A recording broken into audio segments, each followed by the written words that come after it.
ओम श्री परमात्मने नमः। अष्टावक्र गीता व्याख्या भाग 3। अष्टावक्र को आत्मज्ञान हो गया। आत्मज्ञान कोई प्रक्रिया नहीं है, बल्कि घटना है जो पात्रता होने पर किसी भी समय कहीं भी घट सकती है। ज्ञान प्राप्ति के लिए विभिन्न निष्ठाएं हैं।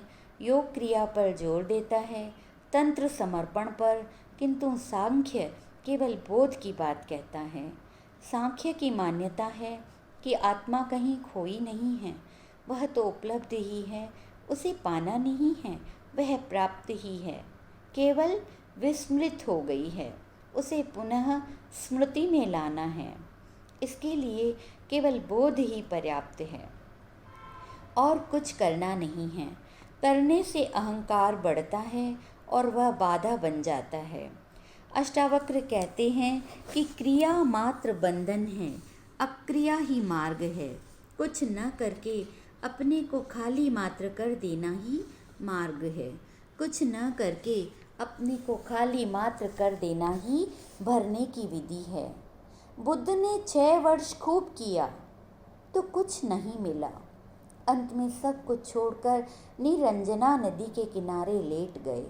वह शून्य की स्थिति में पहुँचे तो उसी क्षण उन्हें बुद्धत्व प्राप्त हो गया। शंकराचार्य कहते हैं, मोक्ष न योग से सिद्ध होता है और न सांख्य से, न कर्मों से और न विद्या से। वह केवल ब्रह्म और आत्मा की एकता के ज्ञान से ही होता है और किसी प्रकार नहीं। जे कृष्णा मूर्ति का सारा उपदेश सांख्य का है, अक्रिया का है, केवल विचार का। करके संसार को प्राप्त किया जा सकता है, किंतु परमात्मा के लिए हम केवल स्थान मात्र बना दें, यही पर्याप्त है। किंतु यह सांख्य हर व्यक्ति के लिए उपयुक्त नहीं है। प्रखर बुद्धि व तीव्र प्रतिभा संपन्न व्यक्ति ही इस विधि का उपयोग कर सकता है।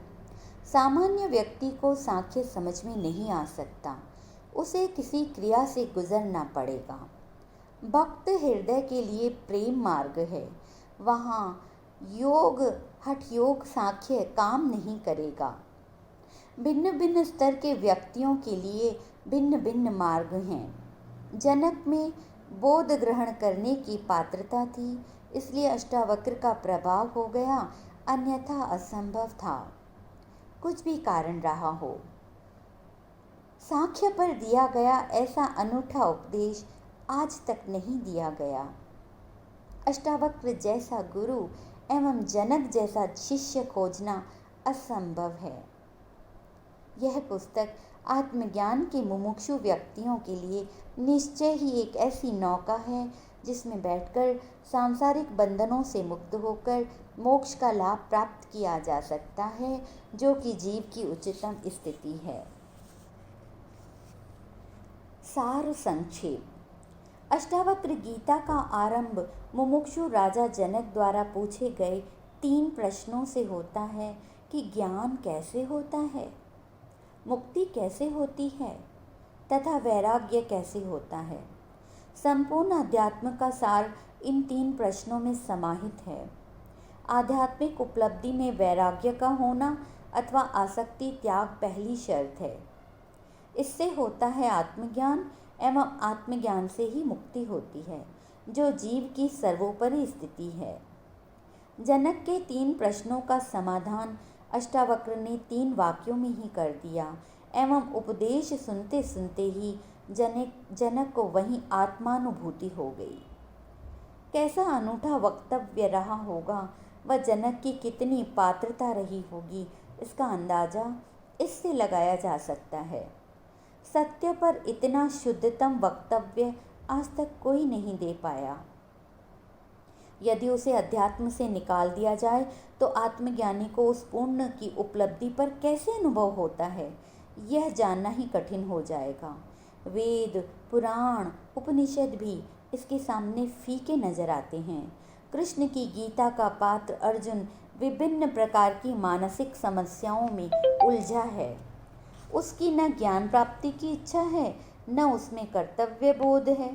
वह क्षत्रिय है, युद्ध क्षेत्र में खड़ा है, आतताइयों की चुनौतियां उसके सामने हैं, किंतु वह अपने कर्तव्य कर्म से भागना चाहता है। झूठी तर्क संगति देता है, कभी पाप पुण्य की, कभी स्वर्ग नर्क की, कभी संन्यास की बातें करता है, किंतु न उसमें कर्तव्य बोध है न गुरु के प्रति निष्ठा। भगवान कृष्ण उसे सभी प्रकार के आध्यात्मिक पक्षों को समझाते हुए कर्तव्य बोध कराते हैं, किंतु अर्जुन अधिक प्रज्ञावान न होने से वह हर समाधान पर नए नए तर्क देता है। उसकी ऐसी भ्रमित बुद्धि को देखकर कृष्ण ने जब अपने सारे प्रयत्न निष्फल होते देखे तो उसे अपने विराट स्वरूप के दर्शन कराते हैं। तब कहीं अर्जुन को कृष्ण के व्यक्तित्व का पता चलता है, तो वह समर्पण के साथ ही उस दिव्य वाणी का ग्राहक बन जाता है, जिससे वह उस युद्ध को जीत सका। राजा जनक अर्जुन से कहीं अधिक नम्र, शुद्ध चित्त, मुमुक्षु, प्रतिभा संपन्न एवं गुरु में पूर्ण श्रद्धा रखते थे। उन्होंने एक भी शंका नहीं उठाई, न झूठे तर्क दिए। गुरु के कहते ही समर्पित हो गए। यह समर्पण ही द्वार बन गया, जिससे गुरु उनमें फौरन प्रवेश कर गए। पूर्ण बोध से ही घटना घट गई। आत्मज्ञान में समस्या ज्ञान की नहीं, उलझे मन की है। मन की सफाई में ही सारा समय लग जाता है, वह फिर भी व्यक्ति रीता ही रह जाता है। शुद्ध और स्वच्छ मन इसकी अनिवार्य शर्त है। कोई इसे पूरी मात्र कर दे तो गुरु का प्रसाद तत्काल ही उपलब्ध हो जाता है। इसमें एक क्षण का भी विलंब नहीं होता। राजा जनक जैसे पात्रता होने पर हर व्यक्ति को ऐसी घटना घट सकती है। इसमें धर्म, संप्रदाय, देश, जाति, काल कोई बाधा नहीं है। यदि कोई इसे गंभीरता से हृदयंगम कर ले तो आत्मबोध की झलक मिल सकती है। कहते हैं विवेकानंद जब रामकृष्ण के पास गए, वह परमात्मा का प्रमाण पूछा तो रामकृष्ण ने उन्हें अष्टावक्र गीता पढ़ने को दी कि तुम इसे पढ़कर मुझे सुनाओ, मेरी दृष्टि कमज़ोर है। कहते हैं विवेकानंद इस पुस्तक को पढ़ते पढ़ते ही ध्यानस्थ हो गए, वह उनके जीवन में क्रांति घट गई। आध्यात्मिक क्रांति बोध से आती है, अन्य क्रियाएं कहीं काम नहीं आती। अष्टावक्र ने कहा है, चर्मकार चमड़ी को देखता है, वह ज्ञानी आत्मा को। आत्मा को देखने की क्षमता आना ही उसकी पात्रता है, जिससे उपलब्धि संभव है। जनक ऐसे ही प्रज्ञावान थे, जिनको थोड़े ही प्रयास से आत्मबोध हो गया। पूर्व जन्म की पात्रता रही होगी तथा इस जन्म की तीव्र मुमुक्षा। इन दोनों कारणों के उपस्थित होने से ही घटना शीघ्र घट गई। 100 अंश ताप पर पानी खौलता है, जिसको 99 अंश ताप पूर्व जन्म में ही मिल चुका है, वह केवल 1 अंश ताप मिलते ही खौल उठता है। किंतु पूर्व जन्म में जिसे 10 अंश ताप मिला है, उसे 90 अंश की आवश्यकता पड़ती है। उपलब्धि में समय की भिन्नता का एकमात्र कारण यही है। फिर मनुष्य भी 4 प्रकार के होते हैं: ज्ञानी, मुमुक्षु, अज्ञानी और मूढ़। ज्ञानी वह है जिसे ज्ञान प्राप्त हो चुका है। मुमुक्षु वह है जो ज्ञान प्राप्ति के लिए लालायित है, उसे हर कीमत पर प्राप्त करना चाहता है। अज्ञानी वह है जिसे शास्त्रों का ज्ञान तो है, किंतु उपलब्धि के प्रति वह कोई रुचि ही नहीं रखता। तथा मूढ़ वह है जिसे इस अध्यात्म जगत का कुछ भी पता नहीं है, वह न जानना ही चाहता है। वह पशुओं की भांति अपनी शारीरिक क्रियाओं को पूर्ण मात्र कर लेता है, वह शरीर में ही जीता है। इनमें मूढ़ से अज्ञानी श्रेष्ठ हैं, अज्ञानी से मुमुक्षु श्रेष्ठ हैं और ज्ञानी सर्वोत्तम स्थिति में हैं। कुछ चीज़ों का अस्तित्व है, किंतु उनके प्रमाण नहीं दिए जा सकते। जो आँख से देखने की है उसका स्वयं अनुभव किया जा सकता है, उसको प्रमाणों से सिद्ध करना असंभव है। अंधे को सूर्य को प्रमाणित करके नहीं समझाया जा सकता, उसे रंगों का ज्ञान भी नहीं कराया जा सकता।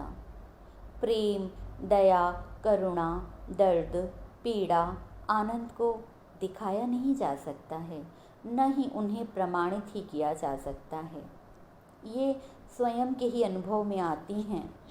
बुद्धि की एक सीमा है जहाँ तक ही यह निर्णय ले सकती है। आत्मा, परमात्मा, ब्रह्म आदि उसकी पकड़ से बाहर हैं। ये इंद्रियों के विषय ही नहीं हैं। इंद्रियां स्थूल को पकड़ सकती हैं, सूक्ष्म छूट जाता है। सूक्ष्म को पकड़ने की विद्या दूसरी ही है, जिसका उपयोग करने पर सूक्ष्म भी ग्राह्य हो जाता है।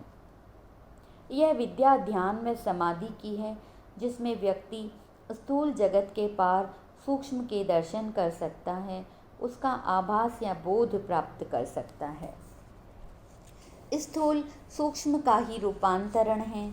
यदि सूक्ष्म जगत नहीं है तो स्थूल की उत्पत्ति भी असंभव हो जाती।